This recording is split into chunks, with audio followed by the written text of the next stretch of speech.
Well, good morning, everybody. I just want to start off today by talking a bit about radar just for a few moments here, because the week that's coming up with respect to severe weather is going to continue what's already been an extremely active spring, especially in parts of the plains in the Midwest. And if you don't have a good app on your phone for radar, in my personal opinion, and I'm a meteorologist, I recommend the good ones. And my favorite is Radar Scope. That doesn't mean that the other ones are no good. It's just the one that I like to use. And one of the big reasons for that is because it has all of the raw radar data, and it's at the highest resolution, and it's a fantastic product. There's no blending or smoothing or disruption of the data, so you can see everything. And today, with the severe weather that's going to be in the plains, and then throughout the middle of this week in the plains and in the Midwest, in the Mid-South, you just need to have access to good radar data. Now, this animation I'm showing you here was one on Saturday right around where I live. So I'm just going to give you a quick demo here. I live just outside of Champaign, Illinois. And as you see on radar, see, this is what you miss with some of the apps that smooth everything out. See these little lines right here? These are the outflow boundaries from these storms, that big gust that undercuts the storm and races out ahead of it. It's part of the downdraft. And speaking of downdraft, I want to tell you something. Every time you look at radar data, okay, what you're primarily seeing is downdraft. See, that's the precipitation-loaded air that's descending in the atmosphere with particles large enough that the radar can detect it. And the radar I'm using right now is Lincoln. What's also interesting about this is there are two large wind farms out ahead of the Lincoln radar. They are here and here, and you can see their echoes as well because the blades are tall enough on those wind turbines to intercept the beam as it's going out and away and up from the radar. Now, I want to show you something. I was driving on a road called 150, which runs between Mahomet and Champaign on Saturday evening. I was going to the auto parts store, and as I was rolling through here, see these two downdrafts. There they are, these two blobs. This is out ahead of me where there was rain. And to show you what the radar measures, just go have a look at this. This is what I took a picture of. So this rain shaft and this rain shaft were these. It was this one and this one. And so that it's just kind of neat to be able to physically line up with what the radar is measuring. Now remember, when you get radar data, even live radar data on your phone might be somewhere between 60 and 120 seconds old.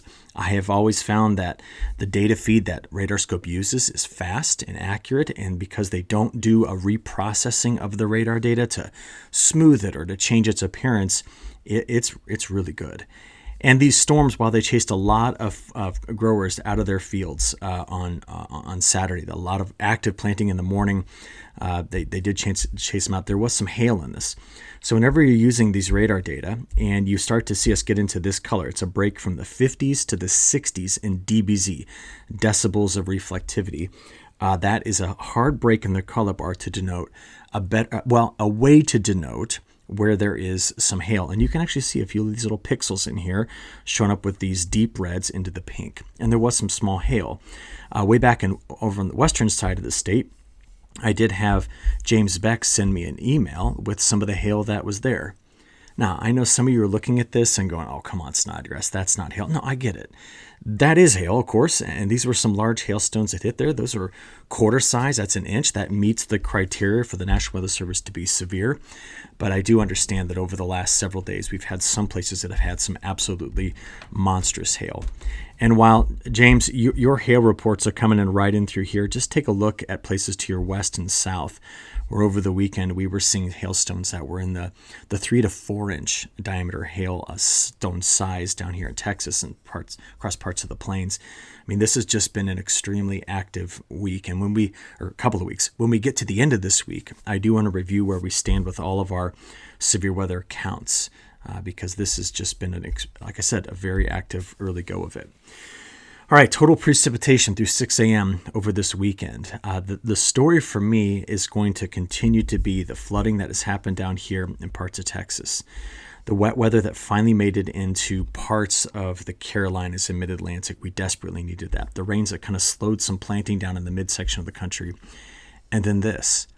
You see, the moisture that is currently in this deep trough that has entered the United States, it was producing rain in the Central Valley, snow at very low elevation in the Sierra Nevada mountains. And that's key. That's very key to the narrative we're about to go through here. because that gives you an idea on the depth of this trough and its ability to eject over the mountains this week. It's going to come in kind of 3 different waves, and as it does so, it's going to really increase the risk of severe weather across the country. So before I get there, though, we have to come back to these maps to understand what this extremely active pattern has done. First of all, did you note it rained in parts of south central Kansas? Just take a look at this. Some places here got the first 1-inch rainfall that they've had in a few years. I'm talking about this extensive drought finally getting some moisture back into that area. So we come back to this map. It's a 30-day percent of normal map. And we've now started to eat away at what had been this huge area of deep reds in this region. And so for me, that's great news. This is hydrologically, I want to see a correction on drought as soon as possible. But just take note, over the last 30 days into this deepest shade of blue here, these would be areas that have had between 800 and 1,000% of normal precipitation over a 30-day stretch. And this past weekend continued to hit that same spot.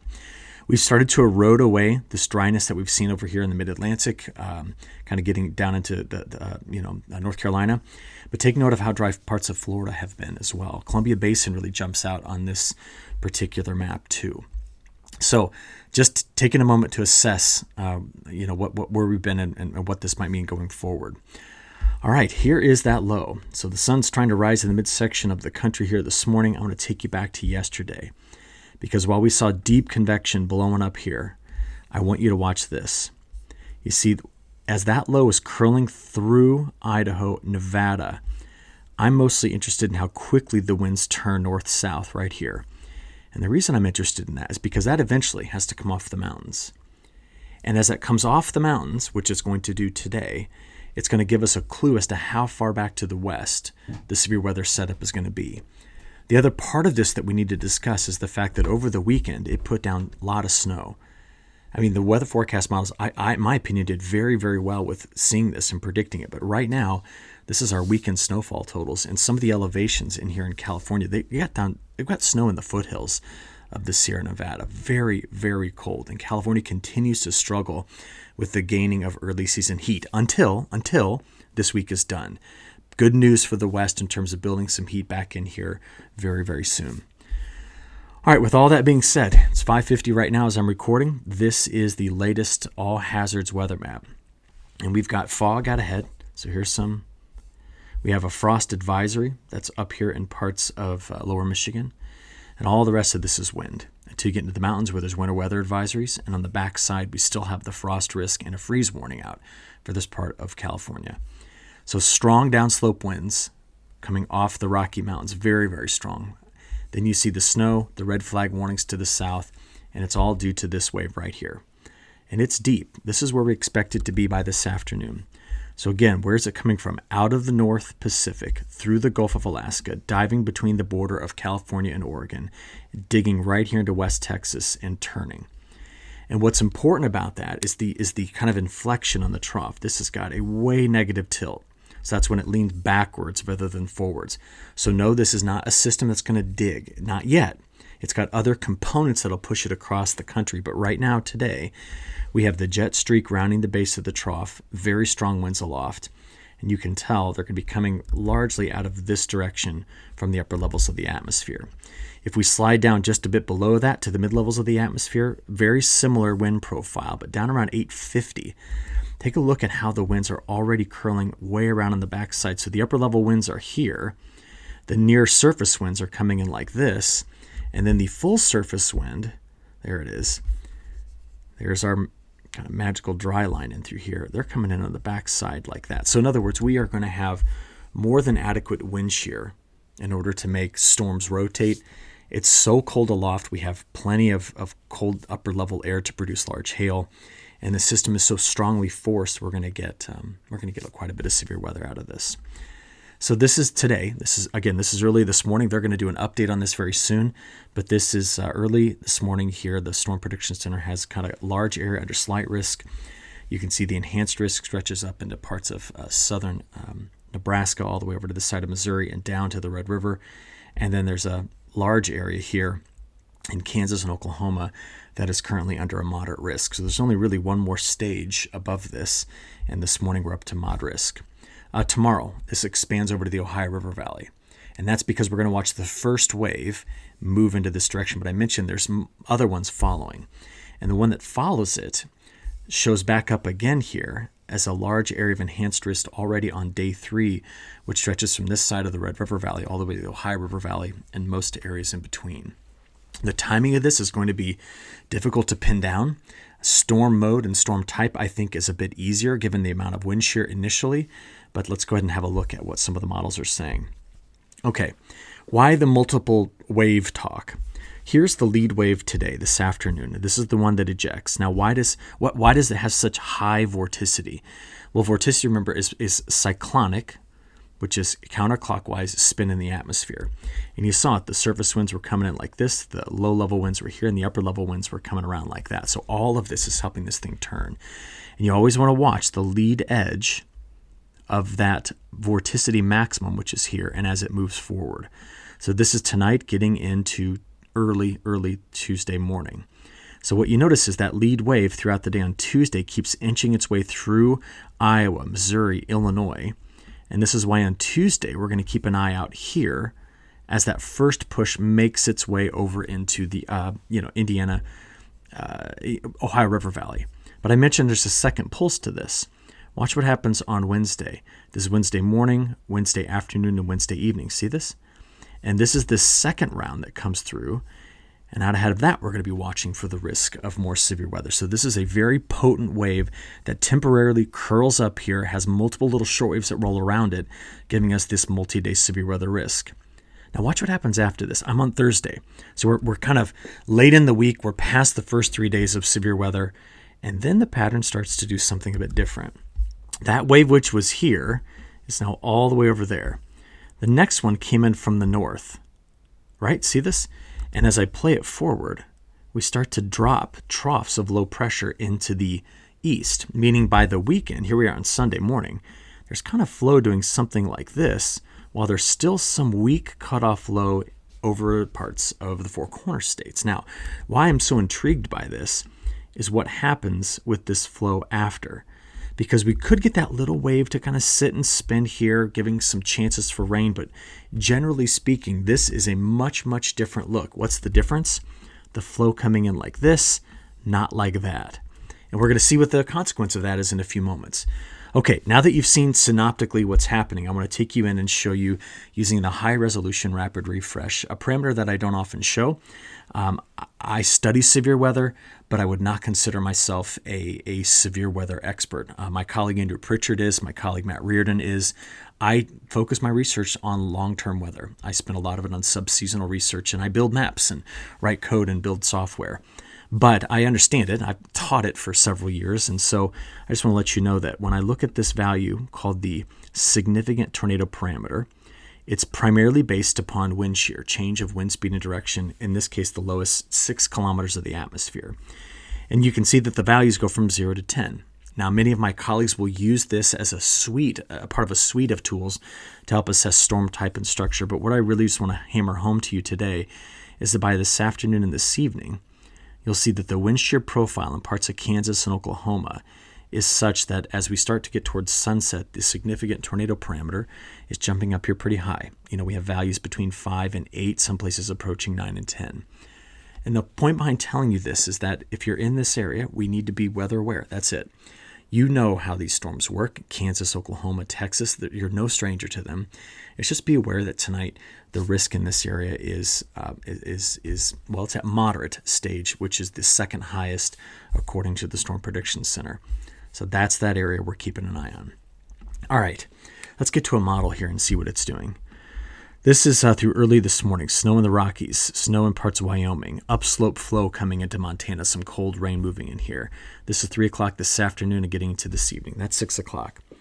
Now, when we watch the forecast models on deep lows like this, put down these kind of little ribbons of storms, can you see like this?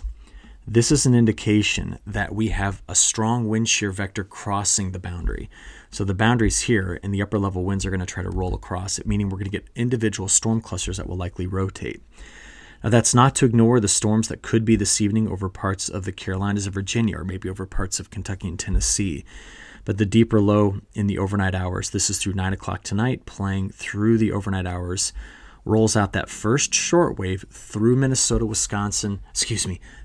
Iowa, down into Missouri and farther to the south into Oklahoma. So this could be an early morning push through this section of the Midwest with storms tomorrow on Tuesday morning. And did you notice on the backside, look at the snow in Montana as I rock back and forth here.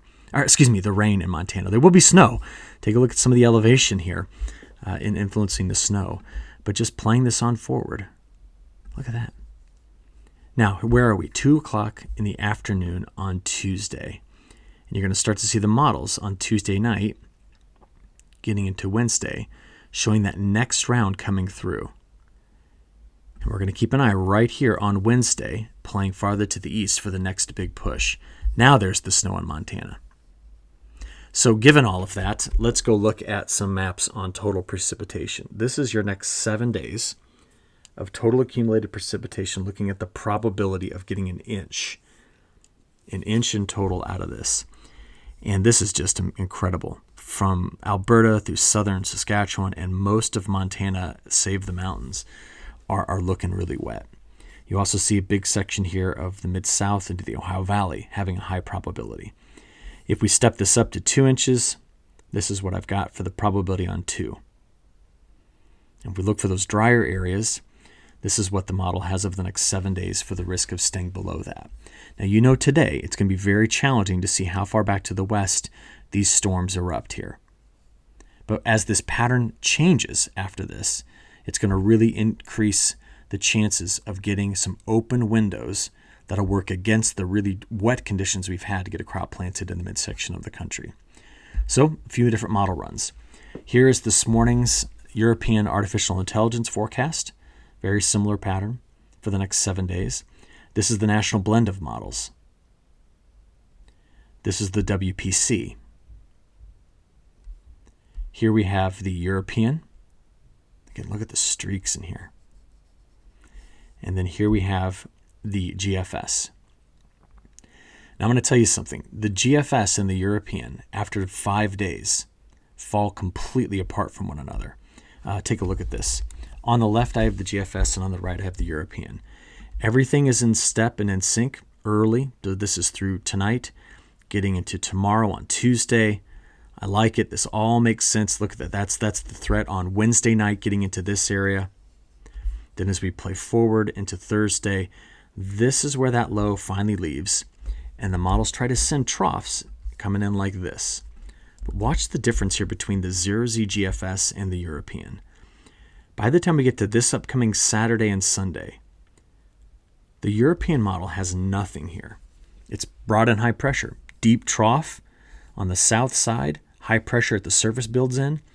The 0Z GFS tries to develop a huge low here. That has been gone because I just checked before I started. The 6Z run from the from the GFS is in. I only use the 0Z because at this point in the morning, I only have access to the 0Z European. So I'm not going to compare the 0Z Euro to the 6Z GFS.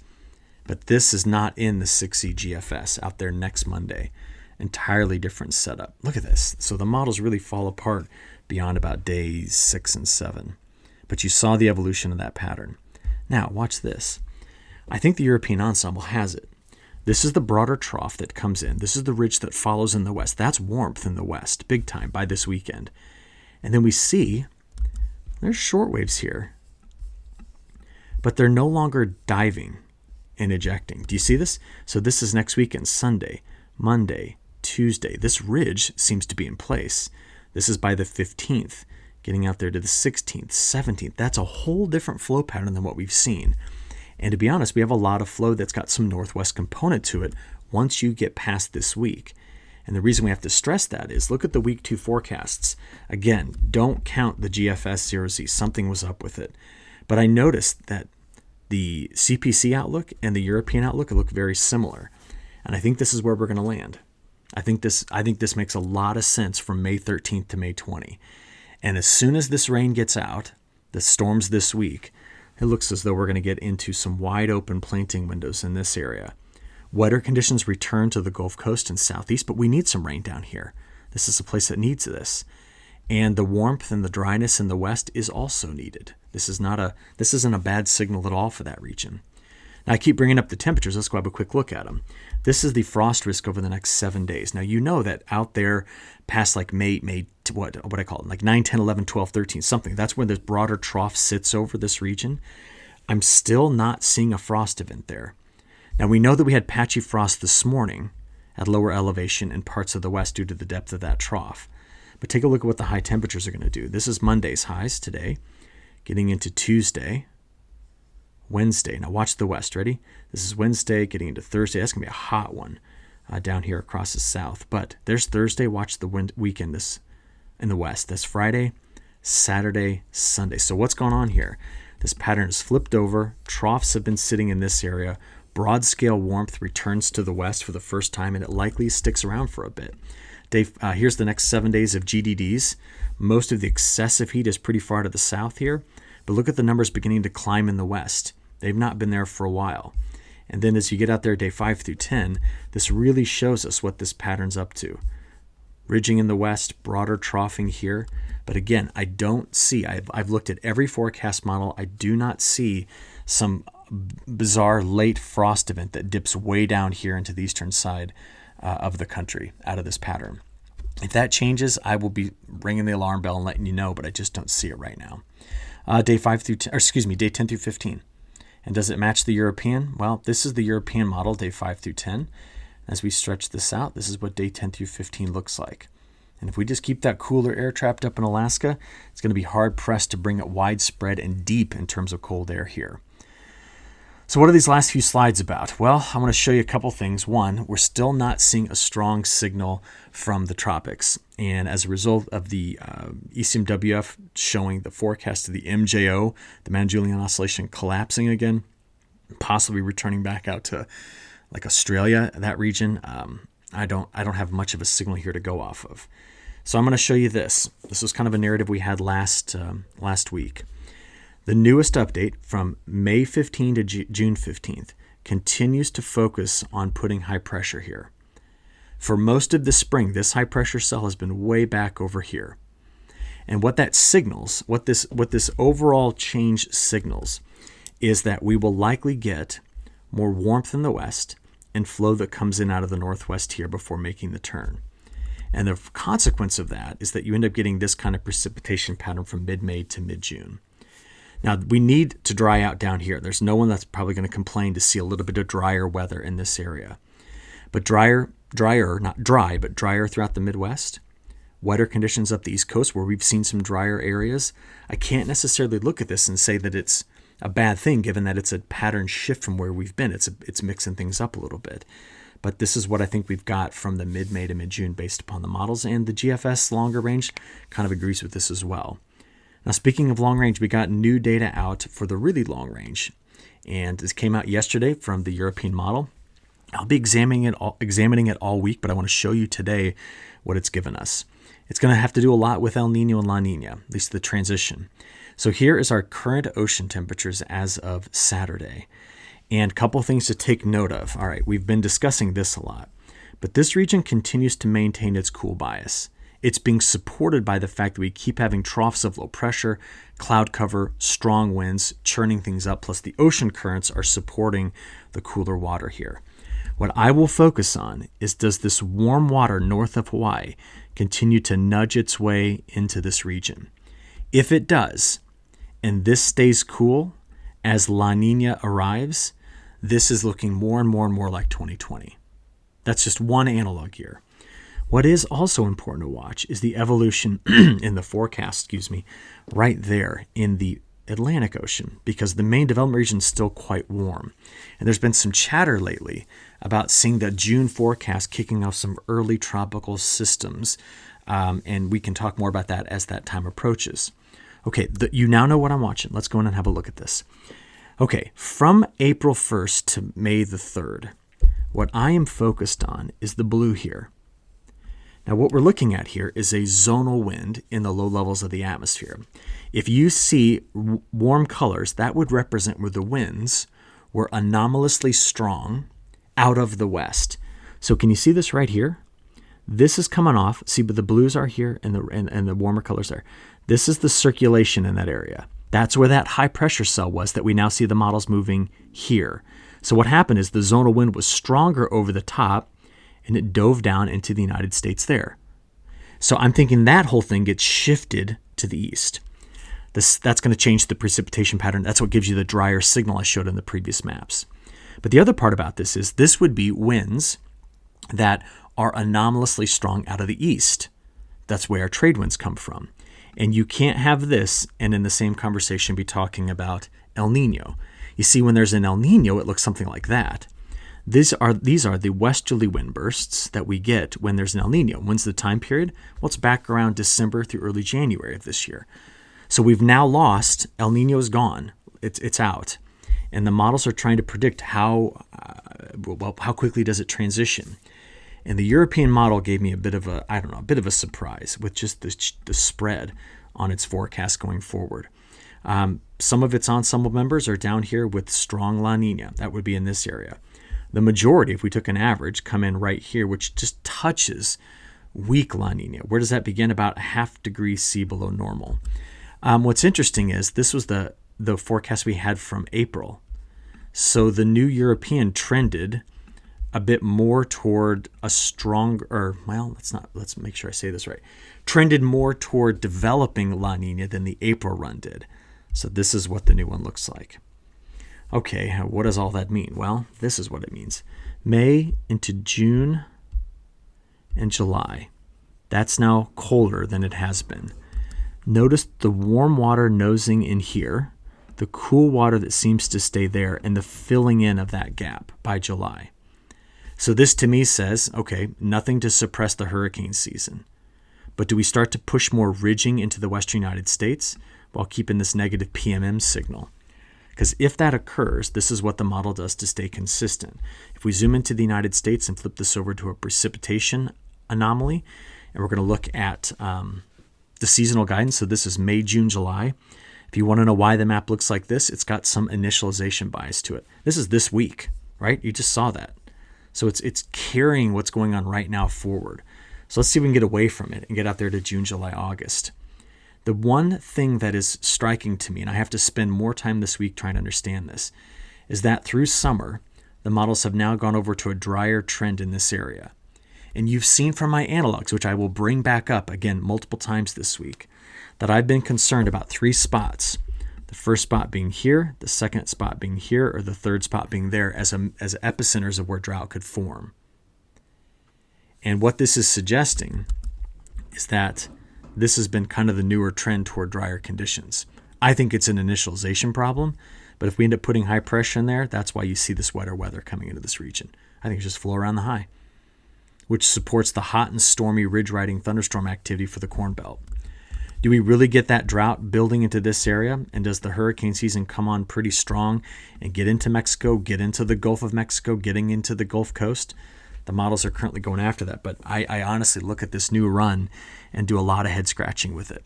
So later this week, we get the new National Multi-Model Ensemble. I want to see what it says. We'll do some comparison. We'll try to pull out these analog years, but you've now seen kind of the latest update through July, August, September from the European model on precipitation for the U.S.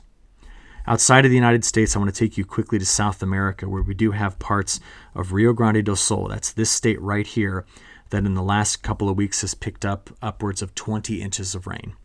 And the new forecast, just take a look at this. It's all the same. We just continue to see that same area get hammered with rainfall. Some of the models are trying to put down another 15 inches of rain. The European over the next 10 days is sitting somewhere in the almost up to 8-inch range. Meanwhile, north of it, it's quite dry. And we've been talking quite a bit about this.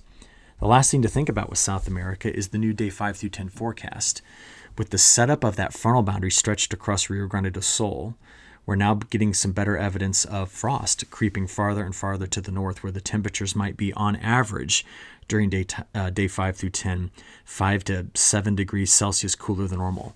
This could be a frost for Buenos Aires over toward Cordoba. We're going to watch that very carefully in the next 10 days for the frost risk to inch north. I don't know what it means for the crops. I honestly haven't looked carefully to see if this is going to be a major concern for them, but I want to let you know that it's something to keep an eye out on. So we covered a lot today. It's a good way to start off our week. We'll pick this back up tomorrow. Be very, very weather aware. I'm just going to stress this again. If you're in this area, see if they've updated this. No. If you're in this area, please just have access to good radar data today so you can stay on top of it. Keep up with the National Weather Service as well. Weather.gov, that's your resource. All right, be safe and have a good one. Thank you.